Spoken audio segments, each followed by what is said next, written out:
Hi brother. So ఒక comment పెట్టారు. So ఈ ప్రోడక్ట్స్ వాడాలంటే ఆస్తులు అమ్ముకోవాలి అనేసి పెట్టారు. సో హ్యాపీగా ఆస్తులు అమ్ముకోవాల్సిన అవసరం లేదు. మరీ అంత రేట్లు కూడా పెరగలేదు. కానీ ఒకటి గుర్తుపెట్టుకోండి. సో మనం చేసే వర్క్ని ఇంకొంచెం ఇంక్రీజ్ చేస్తే దీన్ని డిఫరెంట్గా పర్చేస్ చేసుకోవచ్చు. దీన్ని తీసుకొని మనం బెటర్ హెల్త్ అనేది బెటర్ చేసుకుంటే ఇంకొంచెం more energy, so more health వస్తుంది. ఇంకొంచెం మనం డబ్బులు ఎర్న్ చేసేదానికి మనం ఫోకస్ చేయొచ్చు. సో ఫస్ట్ ఆఫ్ ఆల్ మీ కమెంట్కి నేను అగ్రీ చేస్తా.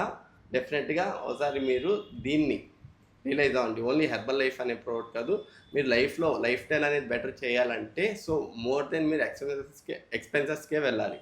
ఎందుకంటే ఏది కూడా తక్కువలో ఉండదు. మన హెల్త్ని మనం ప్రొటెక్ట్ చేయాలంటే వన్స్ మీరు ఒకసారి హాస్పిటల్కి వెళ్ళి విజిట్ అవ్వండి, ఆ బిల్లే మీ సేవింగ్స్ అన్నీ ఖాళీ చేసేస్తుంది.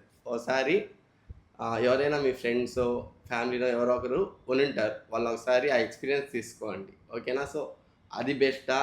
లేదు ఆశలు అమ్మకుండా మన ఇన్కమ్ పెంచుకొని మనం ఈ ప్రోడక్ట్ అనేది మీరు ఈ ప్రోడక్ట్ మీద నమ్మకం లేదా ఏదో ఒకటి హెల్త్ లైఫ్ స్టైల్ని మీరు హ్యాబిట్స్ అనేది మీరు మార్చుకున్నప్పుడు కంపల్సరీ మీరు సో ఫైనాన్షియల్గా కొంచెం స్ట్రాంగ్ అవ్వాల్సిందే. దాని మీద ఫోకస్ చేయండి. ఓకేనా?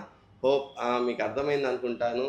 సో దీన్ని ఇంకొంచెం క్లారిటీ కావాలన్నా నేను డెఫినెట్గా చెప్తాను, మీకు కమెంట్ చేయండి. Thank you.